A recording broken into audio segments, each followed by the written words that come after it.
Halo Sobat Football Lovers, kembali lagi di channel Bal News 2. Nah, kali ini di channel ini kami membahas berita seputar olahraga sepak bola. Dari mulai berita timnas Indonesia, informasi Liga Indonesia, informasi Liga seputar internasional.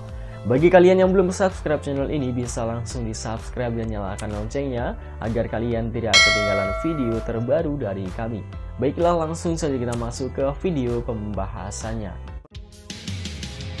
Media Asia mulai gerah dengan prestasi timnas Indonesia. Dulu dilepeh Malaysia, kini timnas Indonesia beda kasta. Harga pasaran pemain melambung tinggi. Simak informasi selengkapnya sebagai berikut.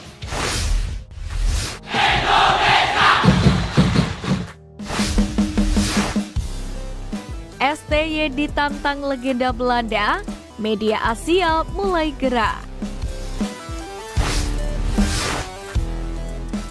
Kabar mengenai lolosnya timnas Indonesia Swan Sintayong ke putaran ketiga kualifikasi Piala Dunia 2026 sudah terdengar sampai Eropa. Ketangguhan timnas Indonesia itulah yang membuat salah satu gelandang legendaris tim nasional Belanda ini menantang skuad Swan Sintayong.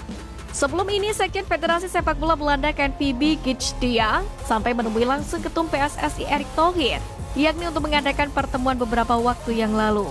Dalam pertemuan ini, Erick Thohir mengungkapkan bahwa Belanda bersedia untuk bekerja sama dalam bidang sepak bola bersama timnas Indonesia. Salah satu poin penting dari hasil pertemuan tersebut ialah Belanda sepakat kalau tim nasional mereka dari level junior, senior hingga perempuan bakal berkunjung ke Indonesia. Wacana ini kemudian mendapatkan tanggapan dari legenda Belanda Edgar David yang cukup mengetahui tentang perkembangan sepak bola Indonesia. Ex-pemain Juventus dan Inter Milan itu bahkan tak segan menantang skuad Garuda agar mau berhadapan dengan Belanda dalam laga persahabatan. Edgar Davids pun mengakui kalau dirinya sudah tidak sabar bakal merasakan dukungan supporter di Indonesia apabila pasukan Sintayong bersua dengan Belanda. Sementara itu, media Asia pun mulai kepanasan dengan progres-progres yang diperlihatkan oleh timnas Indonesia. Mereka terus menyoroti langkah-langkah yang ditempuh Garuda sebagai persiapannya. Bahkan media Vietnam secara khusus menyoroti sikap Erick Thohir yang mempersiapkan diri untuk menuju babak ketiga kualifikasi Piala Dunia 2026.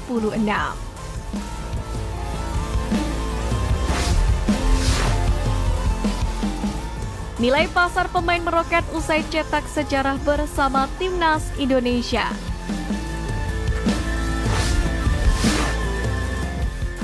Keberhasilan melaju ke putaran ketiga kualifikasi Piala Dunia 2026 akhirnya menjadi berkah bagi dua pemain naturalisasi timnas Indonesia.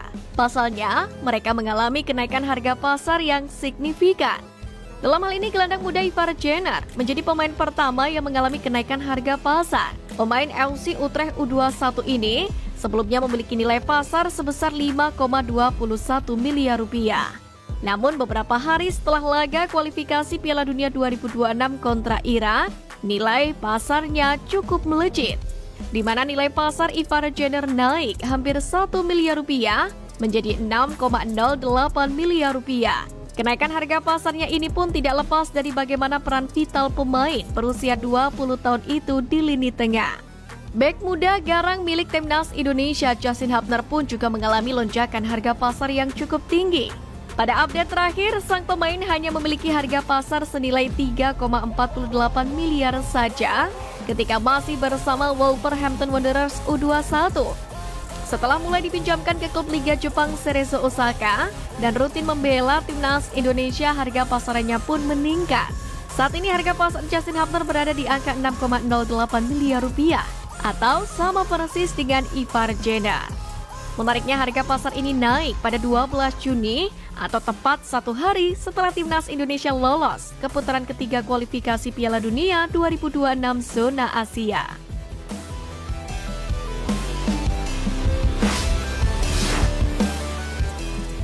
Dulu dilepeh Malaysia, kini timnas Indonesia tak tersentuh karena beda kasta.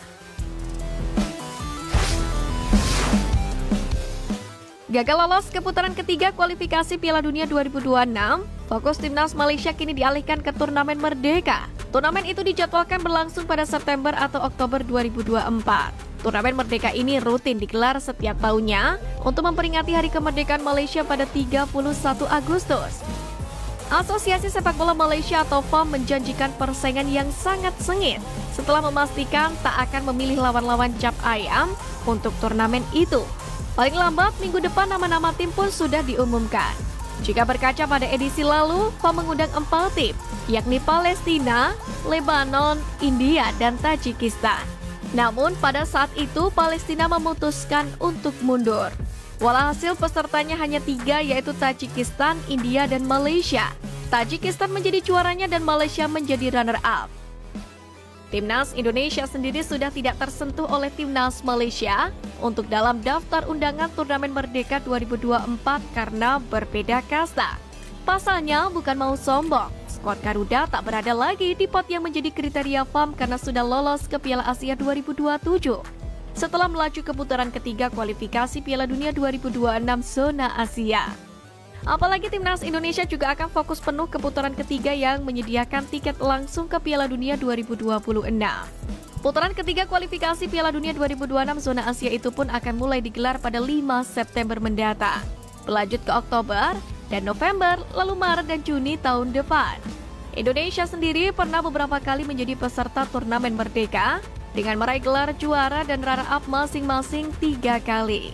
Terakhir kali Indonesia berpartisipasi di sana pada 2007 dengan mengirimkan timnas U23.